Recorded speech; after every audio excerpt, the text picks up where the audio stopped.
I think it's critical where we are now to give the district the best qualified person, whether it's a Haitian or any other person, but the best qualified person. This district has been suffering too long.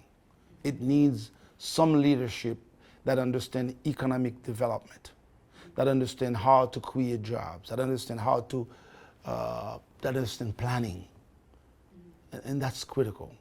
Job creation. For example, as a commissioner of this district, I would give incentive to major corporations to come into the district to foster job creations, to give, with conditions that you hire people in the neighborhood to work. We need job establishment. We need big employers within this district. We need that, and that's critical.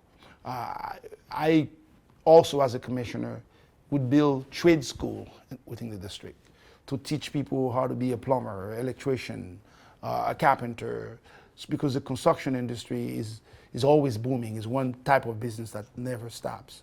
So we need to educate and train people so they can compete. If you live in this area, you can go to school here and learn to be an electrician, a carpenter. Not everybody was made to have a college degree or to go work at an office.